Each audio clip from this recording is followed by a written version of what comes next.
3월 18일 저희들에게 주신 하나님 말씀 느헤미야 7장 61절로 73절까지 말씀입니다.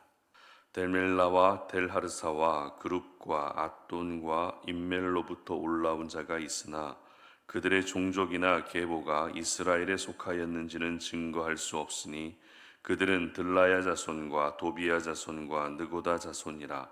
모두가 642명이요 제사장 중에는 호바야 자손과 하코스 자손과 바르실레 자손이니 바르실레는 길르앗 사람 바르실레의 딸 중에 하나로 아내로 삼고 바르실레의 이름으로 불린 자라. 이 사람들은 계보 중에서 자기 이름을 찾아도 찾지 못하였으므로 그들을 부정하게 여겨 제사장의 직분을 행하지 못하게 하고, 총독이 그들에게 명령하여 우림과 둠밈을 가진 제사장이 일어나기 전에는 지성물을 먹지 말라 하였느니라.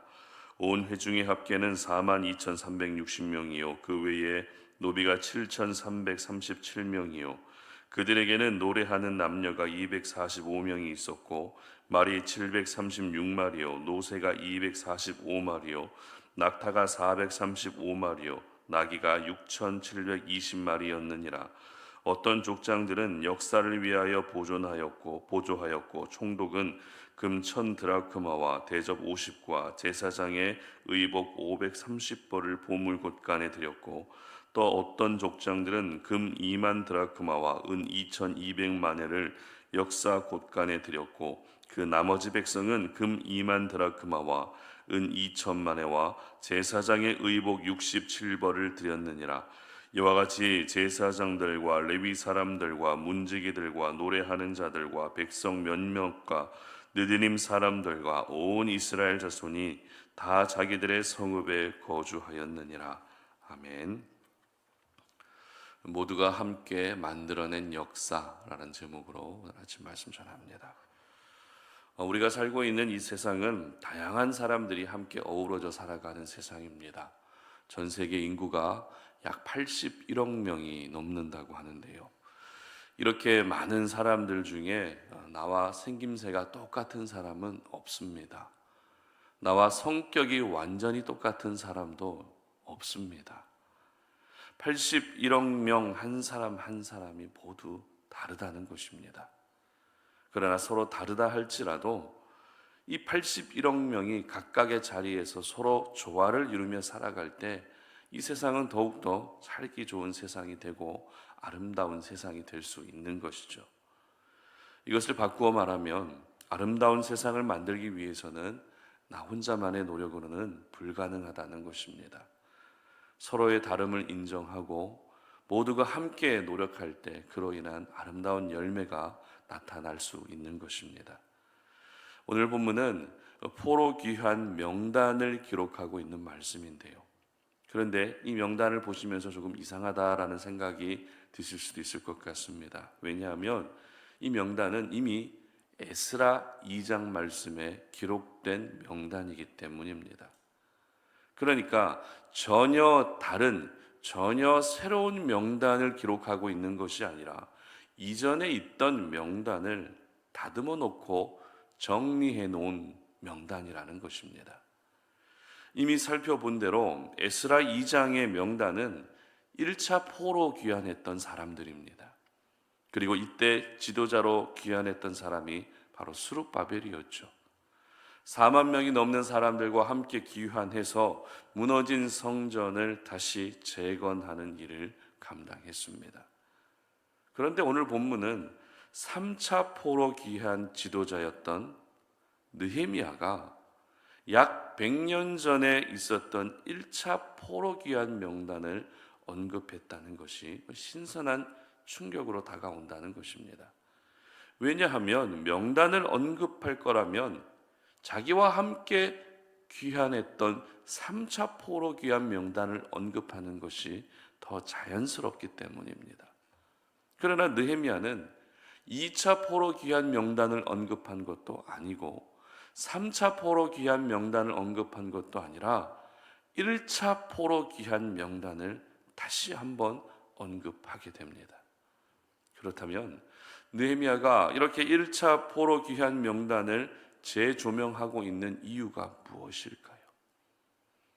오늘 본문은 아니지만 7장 5절의 기록을 보면 이 명단이 처음 언급되는 그 시점을 기록하고 있는 말씀인데요.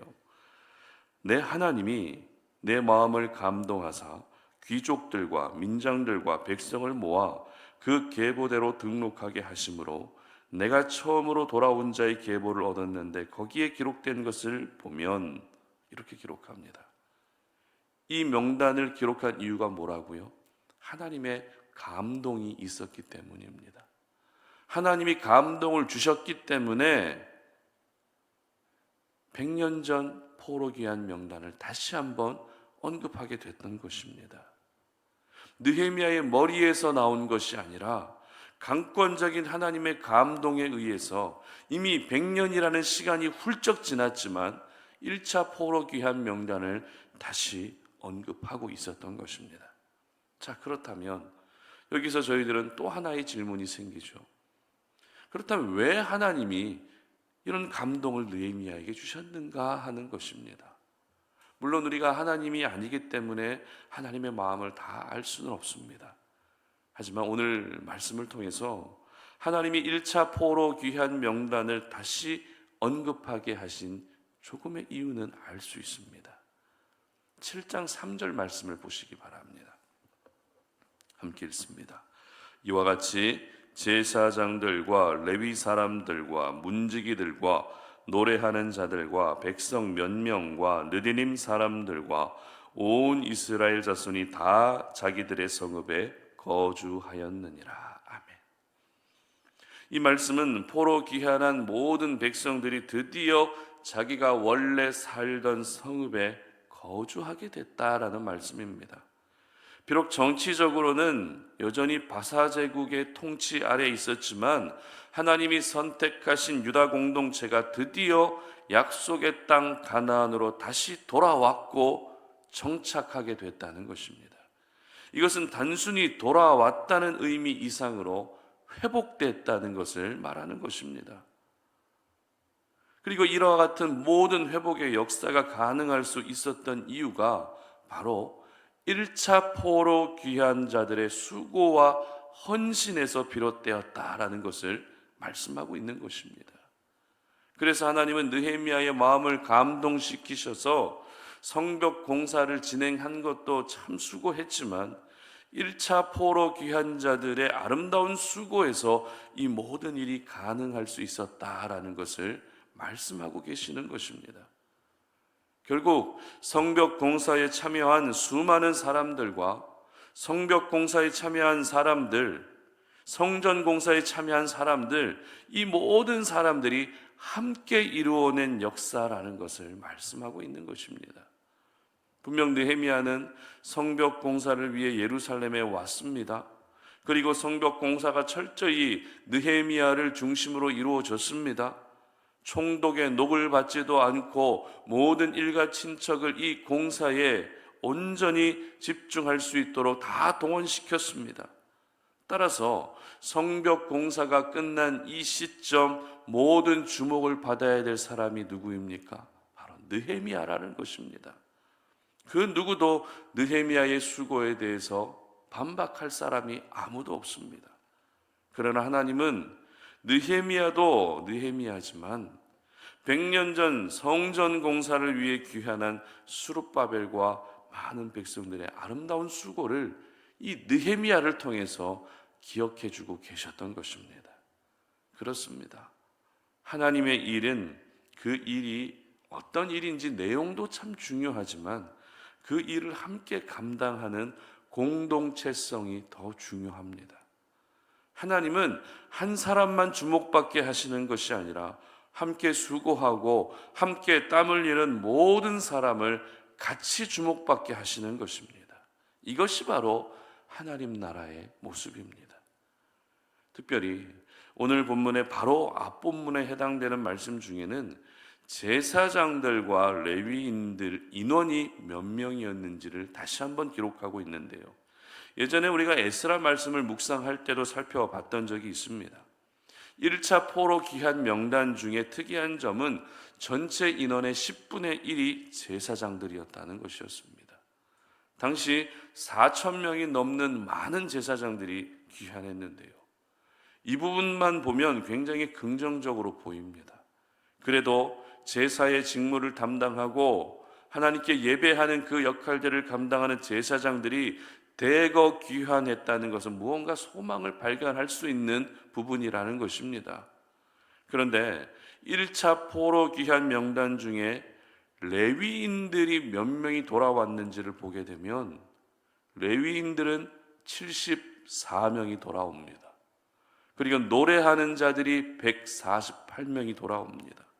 문지기들은 138명이 돌아옵니다. 모두 다 레위인들이었는데요. 이 숫자를 합하면 360명입니다. 어떻게 생각하십니까? 제사장들은 무려 4,000명이 넘는데 레위인들이 360명이었다는 것이 여러분에게 어떻게 다가오십니까? 참고로 레위인들의 주요 사역은 성전 전반의 일을 맡아서 수고하고 봉사하는 사역이었습니다. 쉽게 말씀드리면 제사장들이 제사를 진행하고 있을 때 그 곁에서 돕는 역할을 하고 성전을 관리하는 역할을 하는 사람들이 레위인들이었다는 것입니다. 따라서 4,000명이 넘는 제사장 수에 비해서 360명의 레위인의 숫자는 너무 적다는 것이죠. 저희들은 이 수치를 통해서 알 수 있는 한 가지 사실이 있습니다. 그것은 바로 오늘 제목과 같이 하나님의 일은 반드시 함께 이루어 가야 한다라는 것입니다. 쉬운 예로 교회를 세워가는 일은 목회자만으로 불가능합니다. 함께 수고하고 함께 기도하며 함께 땀 흘리는 동역자들과 함께 할 때 건강한 교회가 세워지게 되는 것입니다. 물론 오늘날의 목회자가 구약시대 제사장이라고는 말할 수 없습니다. 우리는 목사님이 제사장 아닙니까? 라고 이렇게 생각할 수 있는데 틀린 생각입니다. 어떻게 보느냐에 따라 목회자가 제사장일 수도 있지만 또 아닐 수도 있습니다. 왜냐하면 우리 예수님만이 대제사장이시기 때문입니다. 그리고 예수 믿는 모든 하나님의 자녀들을 가리켜 왕 같은 제사장이라고 하나님이 말씀해 주셨습니다. 따라서 목회자가 제사장이다라고 말하는 것은 무리가 있습니다. 그러나 함께 교회를 세워가고 함께 하나님의 나라를 확장시켜 가기 위해서는 제사장만이 필요한 것이 아니라 레위인들도 필요하다는 것입니다. 결국 하나님의 나라는 우리 모두가 함께 만들어 가야 되고 주님의 몸된 교회도 역시 함께 세워가고 만들어 가야 되는 것입니다. 성전 공사와 성벽 공사가 모두 함께 만들어낸 역사였던 것처럼 함께 하나님이 기뻐하시는 일을 우리가 감당할 수 있어야 되는 것입니다. 그러므로 여러분에게 권면합니다. 여러분 한 분 한 분이 함께 하나님의 이 일을 감당하는 제사장이 되어주시고 함께 하나님의 이 일을 감당하는 레위인이 되어주셔야 됩니다. 제사장의 숫자가 적다면 제사장의 역할을 감당해 주시고 레위인들의 숫자가 적다면 레위인들의 역할을 감당해 주셔야 됩니다. 이렇게 함께 만들어 갈 때 하나님이 기뻐하시는 역사가 그 현장에 나타나게 되는 것입니다. 서두에서 혼자만의 노력으로는 세상을 바꾸기 어렵다라고 말씀드렸는데요. 마찬가지입니다. 내 가정도 그렇습니다. 교회도 그렇습니다. 직장도 그렇습니다.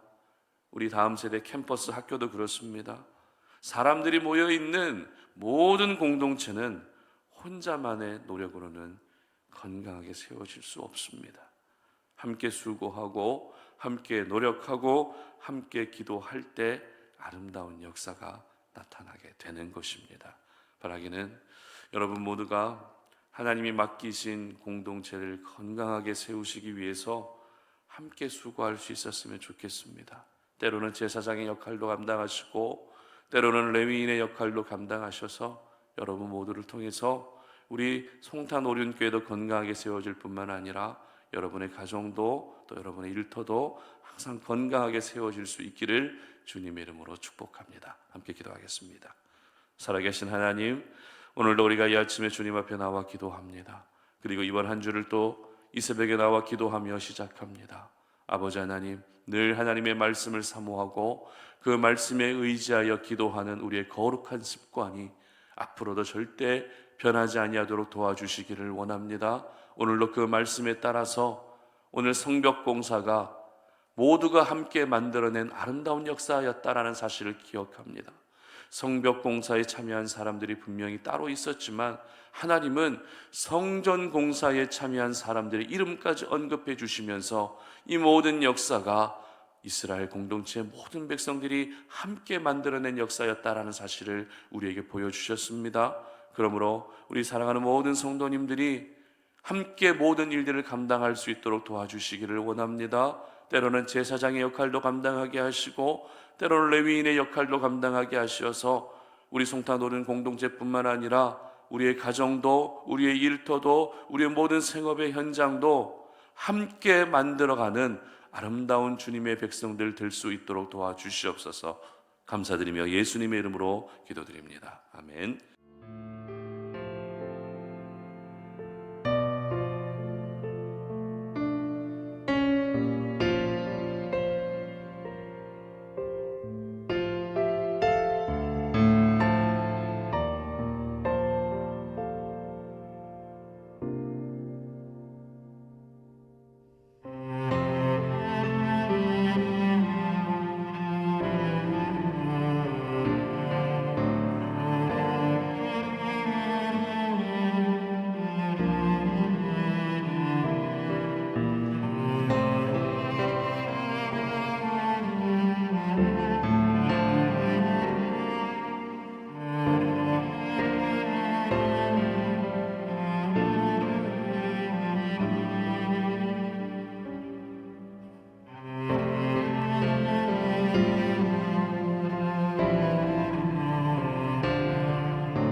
아멘.